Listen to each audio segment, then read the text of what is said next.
Hi అండి. నమస్తే. Welcome to అమ్మాయి లోకం. అందరూ ఎలా ఉన్నారు? నేనైతే చాలా బాగున్నాను. మీరందరూ కూడా బాగుండాలని మనస్ఫూర్తిగా కోరుకుంటున్నాను. ఇవాళ మన రెసిపీ వచ్చేసి తోటకూరతో పచ్చడి అండి. చాలా టేస్టీగా, అద్భుతంగా ఉంటుందనమాట. వేడివేడి అన్నంలో నెయ్యి వేసుకొని తింటే స్కిప్ చేయకుండా లాస్ట్ వరకు చూడండి. ఎలా చేయాలో చూద్దాం. ఫస్ట్ కడాయిలో వచ్చి ఒక టేబుల్ స్పూన్ ధనియాలు వేపుకుందామండి. ఆయిల్ లేకుండా డ్రై రోస్టే అనమాట. ఆ తర్వాత ఒక టేబుల్ స్పూన్ జీలకర్ర వేసుకుందాము. ఈ 2 లైట్‌గా మనకి ఫ్రై అయిపోయిన తర్వాత ఎక్కువ ఫ్రై అవసరం లేదండి. డీప్ ఫ్రై అంతా రంగు మారిన దాకా అట్టు పెట్టుకోవద్దు. లైట్‌గా ఫ్రై అయితే సరిపోతుంది. ఒక టేబుల్ స్పూన్ నువ్వులు వేసుకుందామండి. ఆ తర్వాత స్టవ్ అయితే ఆఫ్ చేసేసి దీన్ని ప్లేట్‌లోకి ట్రాన్స్‌ఫర్ చేసుకుందాము. అంతలోకి ఆరనిద్దామండి. ఆ తర్వాత అదే కడాయిలో ఒక 2 టేబుల్ స్పూన్లు ఆయిల్ వేసుకుందాము. ఆయిల్ వేడెక్కిన తర్వాత ఒక 10 ఎండుమిరపకాయలండి. మీరు తీసుకునే క్వాంటిటీకి కానీ కారానికి తగినట్టుగా అడ్జస్ట్ చేసుకోండి. ఇది కొంచెం కారంగా ఉంటేనే బాగుంటుందన్నమాట చట్నీ. ఇది ఒక తోటకూర కట్టగా నేను తీసుకున్నానండి. 10 ఎండుమిరపకాయలు సరిపోయింది కరెక్ట్‌గా కారం అయితే. కొన్ని మిరపకాయలు కారం తక్కువ ఉంటాయి కాబట్టి దానికి తగినట్టుగా మీరు అడ్జస్ట్ చేసుకోండి. ఇప్పుడు ఇవి వేగిన తర్వాత తీసి పక్కన పెట్టుకుందాము.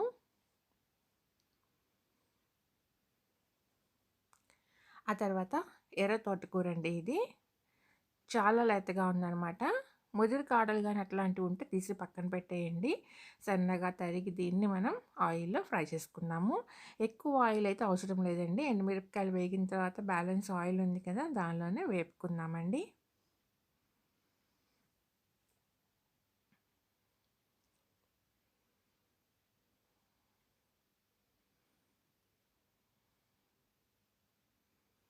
ఇది ఉరికినే మగ్గిపోతుంది.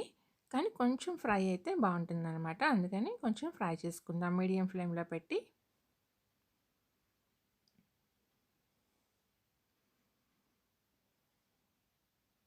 అప్పుడే మనకి ఆ పచ్చి వాసన అది లేకుండా ఉంటుందండి. ఇప్పుడు ఇది బాగా మగ్గిపోయింది. 2 మీడియం సైజ్ టొమాటోస్ కట్ చేసుకొని వేసుకుందాము. ఇప్పుడు టమాటాలు కూడా మంచిగా మనకి మగ్గిపోవాలండి.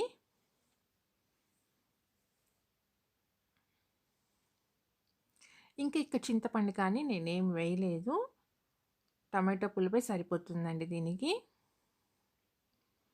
ఒక 10 దాకా వెల్లుల్లి రెబ్బలు వేసుకోండి తొక్క తీసేసి.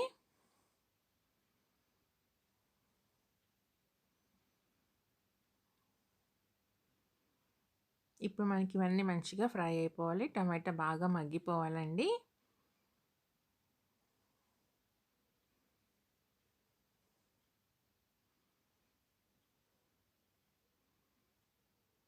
మధ్య మధ్యలో మనం తిప్పుకుంటూ ఉన్నామంటే అడుగంటకుండా ఉంటుందన్నమాట.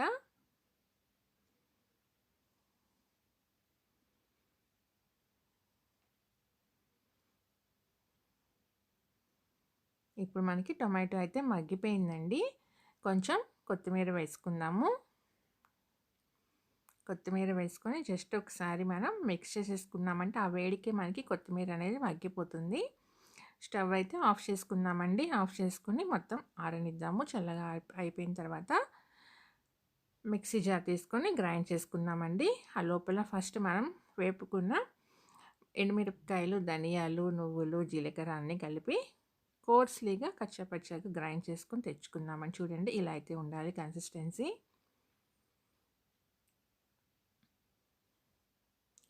ఇప్పుడు దీంట్లో వచ్చేసి వేపుకున్న తోటకూర కూడా వేసుకుందామండి. ఇక్కడ నేను చాలా అవసరంగా అర్జెంట్‌గా చేస్తున్నాననమాట లంచ్ అనేది.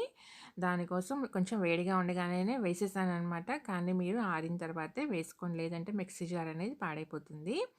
రుచికి సరిపడినట్టుగా ఉప్పు వేసానండి. అంతేను. ఇది కూడా మనం పేస్ట్‌లాగా కాకుండా కొంచెం కచ్చాపచ్చాగా ఉండేటట్టుగా రోట్లో అయితే మనం నూరుకుంటే ఎలా ఉంటుందో అలా వేసుకోండి బావుంటుంది. ఆ తర్వాత తాలింపు వేసానండి.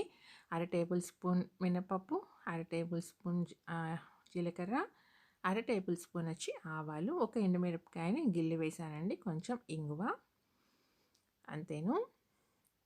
ఒక 2 వెల్లుల్లి రెబ్బలు దంచి వేసుకుందామండి. అంతేను, పోపు అయితే రెడీ అయిపోయింది. దీనిలో ఇప్పుడు మనం గ్రైండ్ చేసి పెట్టుకున్న చట్నీనైతే వేసేసుకుందామండి.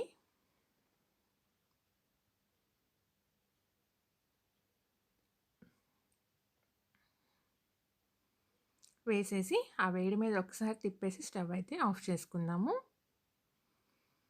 ఇది వేడివేడి అన్నంలో వేసుకొని తింటే ఎంత రుచిగా ఉందనేది నేనైతే చెప్పలేను. అంత టేస్టీగా ఉందనమాట. మీరు కూడా తప్పకుండా ట్రై చేసి మీకు ఎలా వచ్చిందో నాకైతే కామెంట్ చేయండి. పిల్లలొచ్చేసి ఆకుకూర అంటే అంతగా, అందులోనూ ఎర్ర తోటకూర అంటే అంత పెద్ద ఇష్టపడరండి.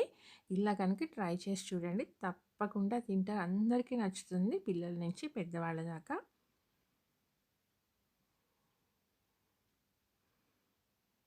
ఫస్ట్ టైం చూస్తున్నట్లు తప్పకుండా సబ్స్క్రైబ్ చేసుకొని చూడండి. నాకు లైక్ ఇచ్చేయండి. ఫ్రెండ్స్‌కి, ఫ్యామిలీ మెంబర్స్‌కి షేర్ చేయండి. Thank you for watching.